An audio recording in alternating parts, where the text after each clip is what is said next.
Hello, I'm doing a new pickups video here.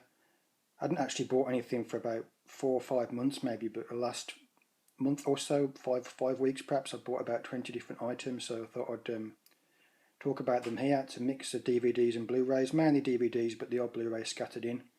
Starting off here, as you can see, with Axum, which is quite a notorious film for being really dreadful. I believe it's actually one of the worst rated films in terms of overall rating on the Internet Movie Database. Bit of a weird one, because I think it actually was filmed in the early 90s, maybe about 1992, but I don't think it actually saw a release until about 10 years later. And when it did see that release by, I think it's, let's have a look at the back of the box here, York Entertainment, I think it may have got kind of butchered up and kind of spliced together in a bit of a weird way that kind of made it less coherent and didn't make much sense. So I guess it's not really the film's fault that it's rated so badly, if it's kind of partly because of the bad edit job done by the company that released it, but it's certainly got a bad reputation as being absolutely atrocious and one of the worst films ever made, perhaps. But with that in mind, I'm kind of intrigued to check it out for myself. But yeah, it's certainly got a bad reputation. I might do a review of that at some point down the road. Talking about bad films, here's one that I have actually watched, Carnage Road. And I wonder if Axum will be better or worse than this one, because it couldn't really be much worse, I don't think, because this Carnage Road was really terrible. I saw it a few weeks back and did a written review on my website for it, so you can read about it more in detail there. I'll perhaps put a link in the description for that review, but this was really bad.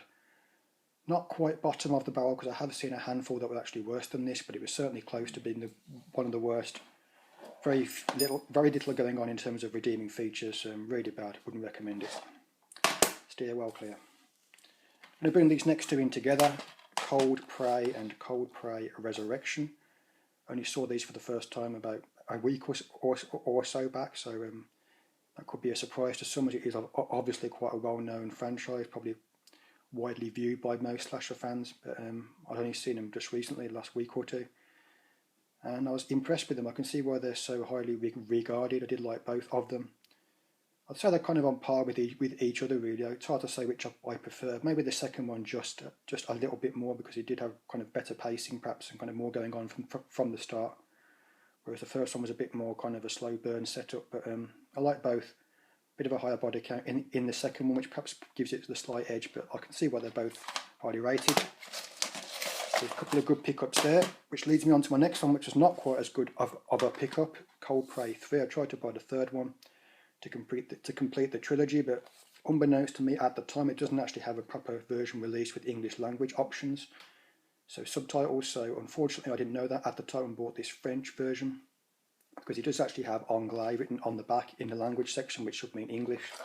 So I was kind of duped, as it doesn't actually have English language or English dubbing, so kind of a disappointment to get it home and find that was the case. But I haven't actually watched it yet because I was disappointed about that. I'm not really sure what I'm going to do with it, whether I'm going to watch it and just try and piece it together from what I'm seeing visually, and just go obviously without the audio, and just try and kind of work out what's going on just from the pictures, but from what I'm seeing on screen. But I don't believe that you can actually watch it anywhere else. I don't think there's any other release that does have the English sub. So it may have been actually available on the Shudder subscription service at one point, but I don't think it is now. So the only way to watch it really at the present time possibly could be by these with these kind of foreign copies that don't have the English sub. So I might just have to make do with what I've got and watch it anyway and bite the bullet. But I haven't quite decided yet what I'll do, but I'll probably watch it. We'll see. Next one, Dark Ride. As far as modern slasher films go, this one's pretty highly rated, I think, and probably a game, perhaps one that's a bit of a surprise to some that I've not actually seen yet, because it is, like I say, quite highly rated. I do like the idea of the setup of the kind of the location of the kind of theme park and like ghost train kind of thing, so it promises much. Hopefully I'll like it. Next one, Dead Above Ground. I don't really know too much about this one. I just really kind of bought it off the strength of a trailer, which I thought was fairly decent. But on the whole, it has pretty bad reviews, so I'm not really sure what to expect with this one, but I possibly might do a review down the road. Next one I think is a British one, Don't Blink. Might also go by the title of Foxcatcher, or not Foxcatcher, sorry, Fox Hunt, I should say. At least something with Fox in the title. But yeah, I don't know much about it. I've only read the one review, which is actually quite a good review though, so hopefully it will be a worthy addition to the collection, but I can't really say too much about that one at the moment. Next one, Dollface, Dorchester's Revenge, it might also be known as, which is a sequel to a little known slasher film from the 90s called Crinoline Head, which I've not actually seen. I'm hoping this will be kind of a stand-alone story to some extent, because I've not, like I said, I've not seen the first one. But Crinoline Head itself is actually really hard to find. I can't find it on eBay or anything like that. I have seen it on the kind of a private website, which I assume is for the production company that made the film, but I don't think they ship to the UK, which is where I'm based, so I don't think I can buy it from there. So I might just have to watch this one without seeing the first one. Hopefully, if that's the case, it'll kind of make sense, but time will tell. Might do a review for that one at some point. Next one is Eyeball, bit of a giallo, kind of more so than a slasher, but still sits among the collection. I don't really know an awful lot about it. I've seen a few trailers, it looks good. Not a few trailers, just the one trailer. Looks quite good from that. Giallos are not really my thing, to be honest, but this one looks like it could be better than some of the ones I've seen previously, so fingers crossed that'll be enjoyable. Next one, which I have seen, I saw it a couple of nights back, Fallen Angels, a fairly little known slasher from the early 2000s, and actually really enjoyed it. It's better than I thought it was going to be, maybe a bit underrated, underappreciated. I probably will do a review here on YouTube for this one in the coming weeks, so if you're intrigued by this one, perhaps stay tuned for that. But pretty good, I'd recommend that one. Next one, Final Exam. I have seen this one, but not for quite a few years, so I've forgotten much about it now. I know there's a really controversial scene that's quite dated now, involving a school shooting that kind of rubs people the wrong way, which looks really dated by today's standards, but I'm intrigued to go back to it because it's been a while. Region 1 release there, that's the only way that I could get it, and the same for this one, He Knows You're Alone. Apologies for the stuttering there, but yeah, this again is a Region 1 release, only way that I could get it. I watched it a few nights back, kind of a Halloween clone of sorts. It's pretty good, I actually quite liked it. Yeah, it's got a very young Tom Hanks in it, I believe in his first screen role, in a small part, so something to note there, but yeah, pretty good, I quite liked it. Next one, Phantom of the Mall, Eric's Revenge. I actually watched this one last night. It was okay. I liked the mall setting, and the some of the characters were quite fun, but had some unique kills, but it was a bit very cheesy as well, and kind of a bit lame in places, but fairly fun, decent enough. A bit irritating that it doesn't have the full title on the spine, so I have to kind of keep it with my E films as opposed to the P's when it comes to putting it on the shelf. Didn't know that till I got it home. Next one, High Tension, sometimes known as Switchblade Romance in the UK, but I decided to buy this Region 1 version because it's got a closer title to the French title, so it's a bit more true to the original version.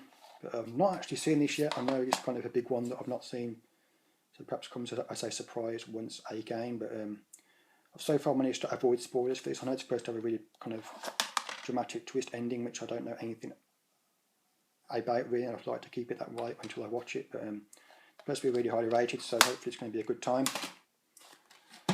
Next one, The Pool. I think it might be a European kind of, maybe from, I don't know, from Prague or something like that maybe. This has got a different kind of cover art to the Region 1 release, which I believe has like a big skull design on the front. This obviously a European version with a different cover art, but yeah, I don't really know much about it other than the fact that it's mainly got fairly positive reviews, but sounds intriguing with the kind of pool and water based setup, so hopefully it'll be good. Falling down there, shove those to one side. Next one, Night School. I've watched this one about a week back and I liked it. One of the early 80s slasher, kind of heavily influenced by the giallo. I did like this one. Yeah, there's no extras for some reason on this Blu-ray. I think it's because maybe it's kind of more like a made-on-demand style thing from Warner Brothers Entertainment. But I can confirm that it does have very good picture quality and audio quality for such a otherwise bare-bones release. Liked it, would recommend. Next one, Tower of Evil. This is more of a proto-slasher from sometime in the 70s. Haven't read too much about this one going in, so it's just I just kind of watched the trailer, as I often do with these things prior to buying, and quite like the look of it, so I thought I'd take a chance on it. And yeah, we'll see. Time will tell with that one.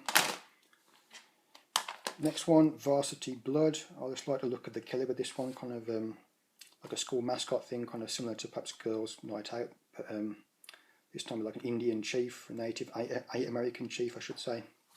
Looks quite cool, so I thought I'd check it out. Might review this one from my website as well, because I don't really have many reviews under the V section. And I love the last one, You'll Die at Midnight, otherwise known as Midnight Killer, again more of a giallo from the 80s.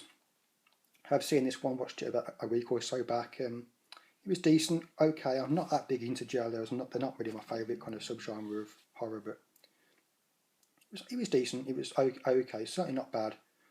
I have got a written review of this coming from my website, so I'll go into more detail with it there, but yeah, it certainly wasn't bad.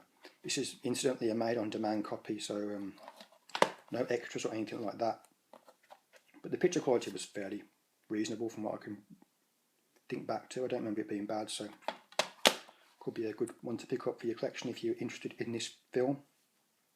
So yeah, that's it. Thanks for watching, and goodbye.